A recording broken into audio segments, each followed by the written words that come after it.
নমস্কার দর্শক বন্ধু, এই অনুষ্ঠানটা একদম স্কিপ করে বেরোবেন না, খুব মন দিয়ে দেখবেন। এই অনুষ্ঠানটা দেখলে একটা জিনিস পাবেন যে অনেক সময় মনে হয় না কোনো অসুবিধায় পড়েছে, একজন অ্যাস্ট্রোলজারের কাছে যাওয়া উচিত। আপনি মতামত নেন যে কার কাছে যাব, কি করব। সেই জায়গায় আপনাকে কারুর মতামত নিতে হবে না, আপনি নিজেই নির্বাচন করতে পারবেন কোথায় যাবেন। সেই রকমই একজন মানুষ শ্রী জ্যোতির্ময় দাদাকে যখন আজকে কাছে পেয়েছি, দাদার কাছে কিছু প্রশ্ন রাখবো। সেই প্রশ্নটা সম্পূর্ণ আপনাদের হয়ে রাখছি। দাদা, সর্বপ্রথম সবার তরফ থেকে আপনাকে স্বাগত। আজকে আপনাকে পেয়ে একটা জিনিস জানতে ইচ্ছে হচ্ছে, 2025 সাল যখন পড়ে, দর্শক বন্ধু আপনারাও ওনার যে অনুষ্ঠানগুলো আছে সেগুলো সার্চ করলে পেয়ে যাবেন। আপনি ওই সময় বলেছিলেন জলে, স্থলে, আকাশে সব দিক থেকেই একটা কিন্তু প্রলয় সৃষ্টি হচ্ছে এবং এখান থেকে বহু মানুষের প্রাণহানির যোগ রয়েছে। সেই দিন হয়তো কিছু মানুষ বিশ্বাস করেছিলেন, কিছু মানুষ ভেবেছিলেন দেখা যাক না, সময়ে দেখা যাবে। কিন্তু সত্যি সময় কিন্তু সেটা দেখিয়ে দিয়েছে, একটার পর একটা দেখিয়ে দিয়েছে। অপারেশন সিঁদুর দেখলাম আমরা, পহেলগাঁও দেখলাম আমরা 12ই জুন 2025 আকাশেও দেখলাম বিমান ভেঙে পড়ল। দাদা, ওই 12ই জুন 2025 ওই দিনটা কি এমন ছিল যে একদম অভ্যর্থ আপনার কথা ফুলে গেল? কি দেখে আপনি সেই প্রেডিকশনগুলো করেছিলেন? ফার্স্ট পয়েন্ট হচ্ছে 2025 বছরের প্রথমে যখন এই প্রেডিকশনটা দিলাম, যারা আমার ইউটিউব ফেসবুক ফলো করেছেন তারা প্রত্যেকেই জানেন, দেখেছেন, না দেখলে চেক করে নেবেন। আমি প্রথমেই ফোরকাস্টটা করেছিলাম যে this year not good year for civilization. সভ্যতার জন্য এই বছরটা একটা কার্স, আশীর্বাদ নয়, অভিশাপ। কার্স আশীর্বাদ স্বরূপ হতে পারেন, অভিশাপ স্বরূপ। কেন? কারণ 2025-এ আমি যে প্রেডিকশন বা ফোরকাস্ট করেছিলাম, সেই ফোরকাস্ট ছিল যে দিস ইয়ার মার্সের ইয়ার, মঙ্গলের বছর। 2025 মার্স মঙ্গলের বছর, দ্যাট ইজ 2025। 2025কে আপনারা যখন প্লাস করবেন, নাম্বার 9 আসে কিন্তু, দ্যাট ইজ 9 মিনস মার্স, মঙ্গল। প্রত্যেকটা নাম্বারের একজন করে ইন্ডিভিজুয়াল লর্ড রয়েছেন, দ্যাট ইজ 9-এর লর্ড হচ্ছে মার্স। যখন মঙ্গলের বছর এই বছরটা স্টার্ট করলো, ন্যাচারালি জানা কথা হচ্ছে জলপথ, স্থলপথ এবং আকাশপথে বড় বড় দুর্ঘটনা ঘটে যাবে, বিভীষিকাময় কিছু ঘটনা ঘটবে এবং এই সারা পৃথিবী জুড়ে তোলপাড় হতে শুরু করবে, একটার পর একটা ধ্বংসের দিকে এগোবে সারা পৃথিবী। এমন কিছু ঘটনা আলটিমেট দেখা যাচ্ছে কোথায়, যে একটু আগেই তরুণ আপনি বলছিলেন যে অপারেশন সিঁদুর ঘটে গেল। 2025 12 June Ahmedabad to London flight ভেঙে পড়ল, এয়ার ইন্ডিয়া পুরো মুখ থুবড়ে পড়লো, একেবারে পুরো কার্বন হয়ে গেল, সমস্ত কার্বন ছাই হয়ে গেল। ইরান ইসরায়েল যুদ্ধ, ফায়ার। তৃতীয় বিশ্বযুদ্ধের সংকেত না হাতছানি, কোনটা? প্রশ্ন আমি করলাম, উত্তর দেবেন আমার দর্শকরা, অডিয়েন্স। তৃতীয় বিশ্বযুদ্ধের হাতছানি না সংকেত? আরও একটা জিনিস, কুম্ভ মেলায় পূর্ণ করতে গিয়ে পদপিষ্ট হয়ে মারা গেল বহু মানুষ, মারা গেছেন বহু ঘটনা এবং দুর্ঘটনার সাক্ষী এই বছরের কুম্ভ। ইয়েস, এই বছরের কুম্ভ।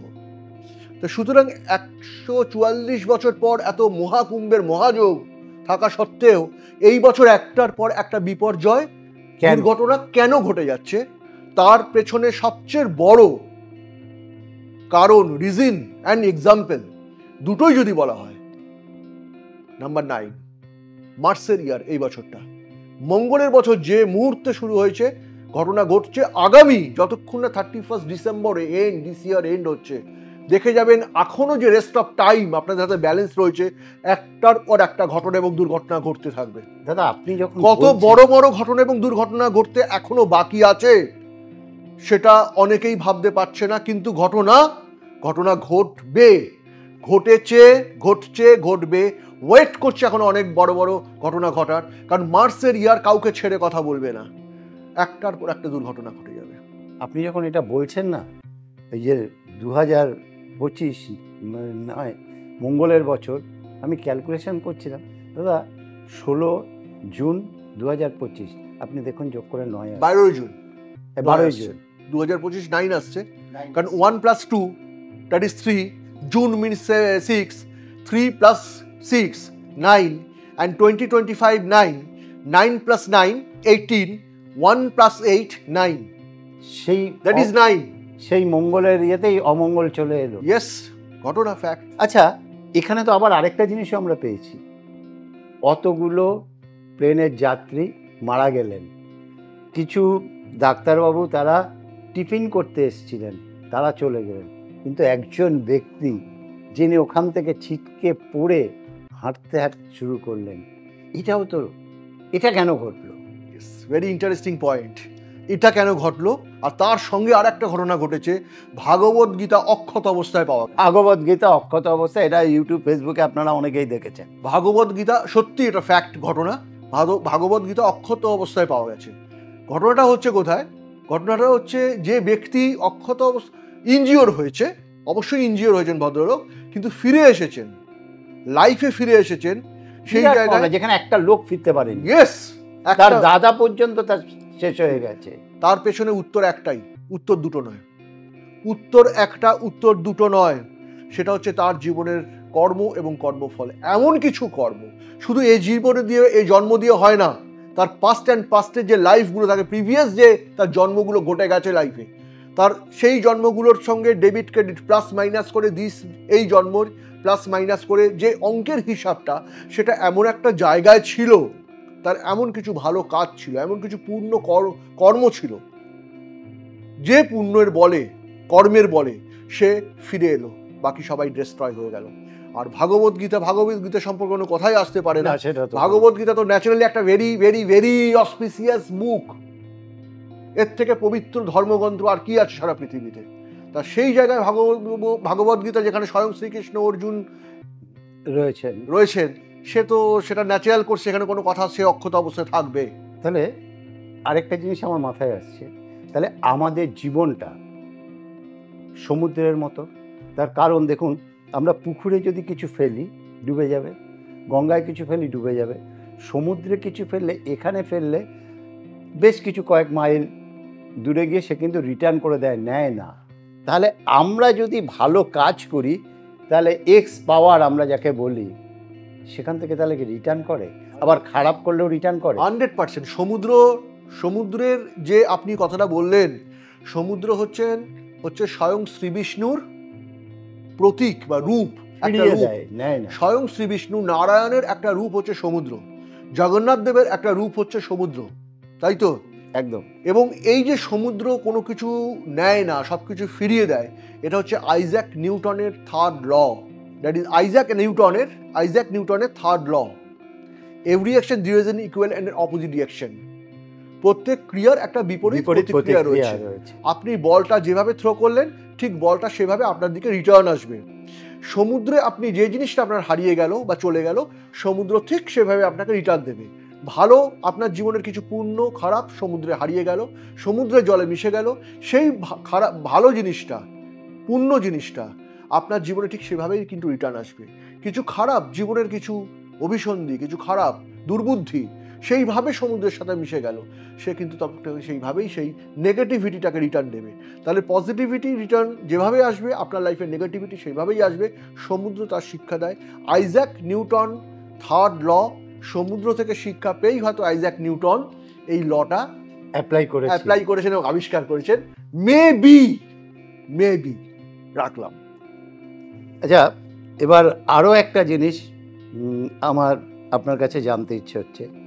দেখুন, প্রত্যেকেই ঘুরতে যাই আমরা, এই কাশ্মীর ঘুরতে গেল কিছু মানুষ, আনন্দ করে গেলাম, ঠিক আছে, কিন্তু সেখানে গিয়ে একটা মানে ধর্ম সংকটে পড়ে প্রাণ হারানো, যেটা আপনি বলেছিলেন এরকমও কিছু জিনিস আসবে। এই যে প্রাণগুলো চলে গেল আনন্দ করতে গিয়ে, কেউ তো বিয়ে করে হানিমুন করতে গিয়ে গেছে, কেউ তার সামনে তার বাবাকে মেরে ফেলেছে, ওয়াইফ দেখছে হাজব্যান্ডকে মারছে। এই যে দুর্বিষহ একটা জিনিস তৈরি হয়েছিল, কেন হলো? পয়েন্ট একটাই, অ্যান্সার একটাই, শুধু নয় বলে। Yes, only for 9। কেন আপনি দেখুন লাস্ট যে ইয়ারগুলো আমরা পাস করেছি, পর বছরের শুরু থেকে টুডে মিডিল এই পর্যন্ত, কিন্তু আজকের দিন পর্যন্ত এবং last month, last day of the year, একটার পর একটা ঘটনাগুলো ঘটে যাচ্ছে। কদিন আগে প্লেন ভেঙেছে আবার। ইয়েস, এরকম ধরনের ঘটনা কি আগে ঘটেছে? ভেঙেছে মহারাষ্ট্রে। এই ধরনের ঘটনাগুলো কি আগে ঘটেছে? এতটা বেশিভাবে ঘটেছে, এতটা সাংঘাতিকভাবে হয়েছে না, কখনোই নয়। ঘটনা ঘটেছে, হয়েছে পর এবং আরো বাকি আছে। তাই আমি বারবার সবাইকে সাবধান করেছিলাম। এখানে সাবধান করা বা বলা বা প্রেডিকশন বা ফোরকাস্টের কোনো ব্যাপারটা থাকে না, কিন্তু বলেছিলাম অ্যাটলিস্ট যে এই বছরটা প্রত্যেকের ক্ষেত্রে সাবধান, যে কোনো কাজ খুব কনসাসলি এবং সাবধানে করতে হবে, কারণ যে কোনো সময় যে কোনো মুহূর্তে অনেক কিছু দুর্ঘটনা ঘটে যেতে পারে এবং ঘটবে দিস ইয়ার। না, আপনি যখন একটা জিনিস বললেন এবং সেগুলো মিলে গেল, যে দুর্ঘটনাগুলো ঘটবে, এর থেকে বেরিয়ে আসার কি কোনো? সাবধানতা একটাই পথ, সাবধানতা। তবে একটা জিনিস হচ্ছে সাবধানতা। আপনি কত সাবধান হয়ে চলবেন জীবনের পথে? বারবার প্রতিটি মুহূর্তে তো ভয় বেঁচে থাকা যায় না। অত্যন্ত সাবধানী হয়ে বেঁচে থাকাও আরেক বিপদ। যে বেশি সাবধানী হয় তার বিপদ আরো বেশি সামনে আসে। তো সুতরাং ডেসপারেট হলেও চলবে না, সাবধান হলেও বেশি চলবে না। অ্যাটলিস্ট আমি মনে করি যে তার নিজস্ব, তার birth chart condition, planetary status and position কি আছে, তার লাইফের এই মোমেন্টগুলো কেমনভাবে যাচ্ছে বা কীভাবে চলবে, সেই জায়গাটা একটু জানা দরকার, বোঝা দরকার এবং একটা প্রপার গাইডলাইন দরকার as per astrological point of view and sense. এই জায়গাটা থাকলে অনেকটা প্রোটেকশন পাওয়া সম্ভব হয়। দেখুন, মানে একদম খুব পরিষ্কার ভাষায় যেটা বুঝি আমরা, মঙ্গল মানেই হচ্ছে মঙ্গল। এবার সে একটা গ্রহ, এবার এই মঙ্গল আমার জীবনে মঙ্গল আনবে না অমঙ্গল আনবে, সেটা কিন্তু যখন ওই বাচ্চার ক্যালকুলেশন হবে সেই বলবে। ইয়েস, মঙ্গল মানে অমঙ্গল। তাহলে জীবনে মঙ্গল হয়ে দেখা দেবে না অমঙ্গল হয়ে দেখা দেবে, সেটা কিন্তু ক্যালকুলেশনের উপর নির্ভর করে এবং তার নিজস্ব ডেস্টিনি, তার ভাগ্যের চাকা।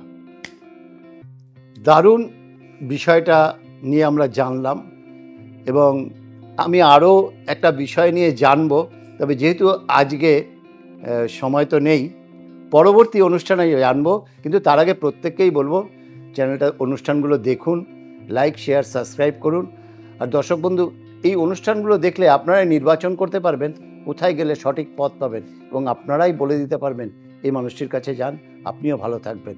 আর দূরের দর্শক বন্ধু, অবশ্যই কিন্তু অনলাইন পরিষেবা আছে, সেই ডিটেলস জানার জন্য স্কলিংয়ে যে নাম্বার রয়েছে এই নাম্বারে ফোন করে জানুন এবং এই নাম্বারেই ফোন করে বুকিং করে যোগাযোগ করতে হবে। কবে কখন কোথায় পাচ্ছেন এটাও জেনে নিতে পারবেন। সময়ের সঙ্গে সঙ্গে দাদাকে বিদায় জানাবো আপনাদেরও।